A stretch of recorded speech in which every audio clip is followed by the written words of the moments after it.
அனைவருக்கும் வணக்கம். இன்னைக்கான அப்டேட்டில் நம்ம பார்க்க போகிற ரொம்ப ரொம்ப முக்கியமான ஒரு பரபரப்பான தகவல் என்ன அப்படின்னு பார்த்தீங்கன்னா, நடிகர் அஜித்குமாரினுடைய அம்மாவினுடைய மறைவு அப்படிங்கிறது திரை உலகினர் மத்தியில் பார்க்கும் பொழுது மிகப்பெரிய அளவில் ஒரு சோகத்தை ஏற்படுத்தி இருக்கிறது அப்படின்னு சொல்லலாம். அவங்களுடைய மறைவிற்கு பார்த்தீங்க அப்படின்னா பல்வேறு நடிகைகள் தங்களுடைய இரங்கலை தெரிவித்திருக்காங்க.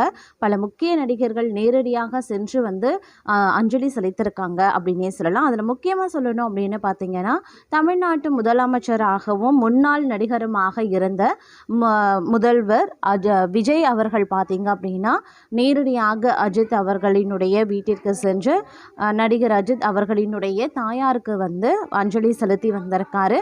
இது தொடர்பான தகவல்கள் தற்போது வெளியாகி இருக்கிறதுங்க. இது குறித்த முழுமையான தகவலோடு இன்னும் பரபரப்பான அரசியல் அப்டேட்ஸை தொடர்ந்து நீங்கள் தெரிந்த பலன் பெற வீடியோவை ஸ்கிப் பண்ணாமல் கடைசி வரைக்கும் பாருங்கள். வீடியோக்குள்ளே போகிறதுக்கு முன்னாடி இது வரைக்கும் நீங்கள் நம்ம சேனலை சப்ஸ்கிரைப் பண்ணலை அப்படின்னா உடனே சப்ஸ்கிரைப் பண்ணிக்கோங்க. அப்படியே பக்கத்தில் இருக்கக்கூடிய நோட்டிஃபிகேஷனுக்கான பில் பட்டனையும் ப்ரெஸ் பண்ணிக்கோங்க. சரி நேர்களே, வாங்க வீடியோக்குள்ளே போகலாம். நடிகர் அஜித்தின் தாயார் மோகினி மணி வயோதிகம் காரணமாக நேற்று பார்த்தீங்கன்னா சென்னையில் உயிரிழந்தாங்க. அவருக்கு வயது 89 அப்படின்னு சொல்லப்படுது. மோகினியின் உயிரிழப்பு அஜித் குடும்பத்தினரை மட்டுமின்றி அவரது ரசிகர்களையும் சோகத்தில் ஆழ்த்தியிருந்தது.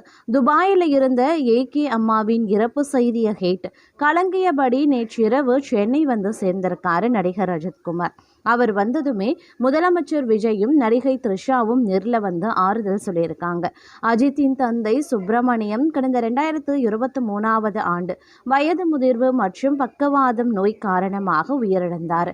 அவர் உயிரிழந்ததை தொடர்ந்து தன்னுடைய தாய் மோகினியை தான் அருகில் வைத்து பார்த்து வந்தார் அஜித்குமார். இப்படிப்பட்ட சூழ்நிலையில மோகினிக்கும் வயோதிகம் காரணமாக அவ்வப்போது உடல் நலம் சரியில்லாமல் போகியிருக்கிறது. மருத்துவர்களும் அவருக்கு தீவிரமான சிகிச்சையை தொடர்ந்து அளித்து வந்தார்கள். மருத்துவத்தின் உதவியோடு இன்னும் சில காலம் தாய் உயிரோடு இருப்பார் என்றுதான் அஜித்தும் அவரது சகோதரர்களும் நினைத்திருந்தாங்க. ஆனால் அளிக்கப்பட்ட சிகிச்சைகள் எதையும் தாங்கும் சக்தியை மோகினியின் உடல் இழந்துவிட நேற்று அவர் தன் 89வது வயதில் உயிரிழந்திருக்கார். அவரது உயிரிழப்பு ஏகே குடும்பத்தினரை உச்சிகட்ட சோகத்தில் ஆழ்த்தியிருக்கிறது. சில வருடங்களுக்கு முன்புதான் தந்தையை இழந்திருந்த நடிகர் அஜித். தற்போது தாயையும் இழந்திருக்கும் அவருக்கு திரைத்துறையினர், அரசியல் பிரமுகர்கள், ரசிகர்கள் அப்படின்னு பலரும் தங்களது ஆறுதலை கூறி வருகின்றனர். மோகினி உயிரிழந்த போது அஜித்குமார் சென்னையில் இல்லை, துபாயில இறந்திருக்கார். தன்னுடைய தாய் உயிரிழந்து விட்டார் என்ற செய்தியை கேட்டதும் கலங்கிய கண்களோடு சென்னைக்கு அவர் வந்தது அனைவரது மனதையும் கனக்க செய்தது. மோகினியினுடைய இறுதி சடங்குகள் அனைத்துமே சென்னை பாலவாக்கத்தில் இருக்கக்கூடிய அஜித்தின் வீட்டில் நடக்கும் அப்படின்னும் இது தனிப்பட்ட இறுதி சடங்காக நடக்கும் அப்படின்னும் குடும்பத்தினர் தெளிவாக சொல்லிவிட்டார்கள். பிரபலங்கள் மட்டும் மோகினியின் உடலுக்கு நேரில் சென்று அஞ்சலி செலுத்தியிருக்காங்க. இதை அடுத்து முதலமைச்சர் விஜய் ஆறுதல்கள் கூறியிருக்கார். அஜித்தின் தந்தை இறந்தபோது விஜய் நேரில் சென்று அஞ்சலி செலுத்தி ஆறுதல் தெரிவித்தார். இப்போது முதலமைச்சர் ஆகிவிட்டதால் அவர் நேரில் வருவாரா என்ற கேள்வி எழுந்தது. தன் நண்பருக்கு ஒரு சோகம் என்றால் தானும் அங்கே இருப்பேன் என்பது போல நள்ளிரவாக்கிலும் விஜய் மாலையும் கையுமாக த்ரிஷாவுடன் ஒன்றாக அஞ்சலி செலுத்தி ஆறுதல் சொல்லியிருக்காரு. அஜித்தை விஜய் கட்டி அணைத்து ஆறுதல் சொல்லியதை த்ரிஷா சோகத்துடன் பார்த்து கொண்டிருந்தாங்க. மேலும் த்ரிஷாவும் தன் ஆறுதலை ஏகேவுக்கு தெரிவித்திருந்தார். முன்னதாக முதலமைச்சர் விஜய் தனது எக்ஸ் பக்கத்துல என்ன பதிவிட்டிருந்தாரு அப்படின்னா, அருமை நண்பர் அஜித்குமார் அவர்களின் தாய் மோகினி அம்மையார் மறைவு செய்தி கேட்டு மிகுந்த வேதனை அடைந்தேன். அவரது ஆன்மா இறைவன் திருவடியில் இளைப்பார பிரார்த்திக்கிறேன். வாழ்வின் அனைத்து நிலைகளிலையும் அரணாக இருந்து அரவணைத்த தாயாரை இழந்து வாடும் நண்பர் அஜித்குமார் அவர்களுக்கும் அவரது குடும்பத்தினருக்கும் எனது ஆழ்ந்த இரங்கலை தெரிவித்துக் கொள்கிறேன் அப்படின்னு அவர் குறிப்பிட்டிருந்தார். அது மட்டும் இல்லாமல் ஓடோடி சோகத்தை வெளிப்படுத்திய விதம் அப்படிங்கிறது இந்த வீடியோ காட்சி சமூக வலைதளங்களில் தீயா பரவி வந்துட்டுருக்கு அப்படின்னு சொல்லலாம். நடிகர் அஜித்தின் தாயார் உடலுக்கு முதலமைச்சர் விஜய் நேரில் சென்று அஞ்சலி செலுத்திய போது உடன் நடிகை த்ரிஷாவும் சென்றிருக்கிறாங்க. திரைத்துறையினர் மற்றும் அரசியல் தலைவர்கள் அப்படின்னு பலரும் நேர்லையும் அரசியல் பிரமுகர்கள் பார்த்தீங்க அப்படின்னா சமூக வலைதளங்கள்லையும் பார்த்தீங்க அப்படின்னா தங்களுடைய அஞ்சலியை செலுத்தி வந்துட்டு இருந்தாங்க. அந்த வகையில் முதலமைச்சர் விஜய் நேரில் சென்று அஞ்சலி செலுத்தியிருக்காரு. போலீஸ் பாதுகாப்புடன் தனது சொந்த வாகனத்தில் சென்று முதலமைச்சருடன் நடிகை த்ரிஷாவும் சென்றிருந்தாங்க. அவர்களை அஜித் வாசலுக்கே வந்து உள்ளே அழைத்து சென்றிருக்கிறார். அந்த நேரம் நண்பர் அஜித்குமாரை கட்டிப்பிடித்து முதலமைச்சர் விஜய் ஆறுதல் கூறியிருக்கார். தொடர்ந்து த்ரிஷாவும் அஜித்திற்கு ஆறுதல் கூறியிருக்காங்க. இது தொடர்பான வீடியோ காட்சிகள் தற்போது இணையத்தில் வேகமாக வைரலாகி வந்துட்டு இருக்குங்க.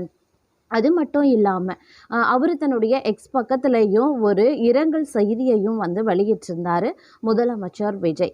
இதை அடுத்து தமிழ் சினிமாவின் மிகப்பெரிய போட்டியாளர்களாக விஜய் மற்றும் அஜித் கருதப்படுகின்றனர் அப்படின்னே சொல்லலாம். ஆனாலும் தனிப்பட்ட வாழ்க்கையில் இருவருமே நல்ல நண்பர்களாகவே இருந்து வந்துட்டுருக்காங்க. அவர்கள் இருவரும் ஒரு படத்திலாவது சேர்ந்து நடிக்க வேண்டும் என்பது பல ரசிகர்களின் மிகப்பெரிய எதிர்பார்ப்பாகவே இருந்தது. ஆனால் நீண்ட நாட்களுக்கு பிறகு இருவரையும் சேர்த்து பார்ப்பது மகிழ்ச்சியாக இருக்கும் என நினைத்தார். இப்படி ஒரு சோக நிகழ்ச்சியில் இந்த சந்திப்பு நிகழ்ந்து விட்டதே என ரசிகர்கள் கவலையை தெரிவித்து வந்துட்டிருக்காங்க. இதனிடையே விஜயுடன் நடிகை த்ரிஷா சென்றதை சிலர் விமர்சித்தும் வருகின்றனர். அரசு பாதுகாப்பில் எப்படி ஒரு தனிநபரை முதலமைச்சர் அழைத்து செல்லலாம் எனவும் கேள்வி எழுப்பி வருகின்றனர். அதே நேரம் ஒருவது தனிப்பட்ட வாழ்க்கையில மூக்கை நுழைப்பது தவறு எனவும் துக்க வீட்டில் கூட அரசியல் செய்ய வேண்டாம் என்றும் தாவேகாவினர் தெரிவித்து வருகின்றனர். இந்நிலையில் முதலமைச்சர் விஜய் தன்னுடைய சொந்த வாகனத்தில் சென்று அஜித்குமார் அவர்களுக்கு வந்து இரங்கல் தெரிவித்திருப்பது அப்படிங்கிறது வந்து குறிப்பிடக்கூடிய ஒரு விஷயமாகவே பார்க்கப்பட்டு வருகிறதுங்க. அவர் வந்து அரசு வாகனத்தை பயன்படுத்தவில்லை அப்படின்னும் அவருடைய இல்லத்திற்கு, அதாவது நடிகர் அஜித்குமார் அவர்களுடைய இல்லத்திற்கு தன்னுடைய சொந்த வாகனத்தில் சென்றதாகவும் மற்றொரு தரப்பினர் வந்து தங்களுடைய கருத்துக்களை வந்து முன்வைத்து வருகின்றனர் அப்படின்னு நான் சொல்லணும். அது மட்டும் இல்லாமல் இந்த நிலையில் பார்க்கும் பொழுது பல்வேறு அரசியல் பிரமுகர்கள், பல்வேறு நடிகர்கள் பார்த்திங்க அப்படின்னா அஜித்குமார் தாயார் உடலுக்கு வந்து அஞ்சலி செலுத்தி சென்றிருந்த நேரத்தில் பார்த்திங்க அப்படின்னா இந்த விஷயம் அப்படிங்கிறது இணையதளத்தில் வந்து சமூக வலைதளங்களில் பார்க்கும் பொழுது வேகமாக வைரலாகி வந்துட்டுருக்கு அப்படின்னே கூட சொல்லலாங்க. இந்த விஷயம் அப்படிங்கிறது அனைவருடைய நெஞ்சையும் கனக்க செய்கிறது அப்படின்னாலும் கூட மற்றொரு புறம் நடிகர் அஜித் மற்றும் முதலமைச்சர் விஜய் ஆகியோரை ஒன்றாக பார்த்த அந்த சந்தோஷம் அப்படிங்கிறது சிலருடைய மனதில் ஒரு ஆறுதலையும் ஏற்படுத்தி இருக்கின்றது அப்படின்னே கூட சொல்லலாம். வியூவர்ஸ், இந்த பதிவை பற்றி நீங்கள் என்ன நினைக்கிறீங்க அப்படிங்கிற உங்களுடைய தனிப்பட்ட கருத்துக்களை மறக்காமல் கமெண்ட் பாக்ஸில் தெரியப்படுத்துங்க. இது போன்ற பல முக்கியமான பரபரப்பான தகவலை உடனுக்குடன் தெரிந்து பலன் பெற நம்ம சேனலை மறக்காமல் சப்ஸ்கிரைப் பண்ணிக்கோங்க.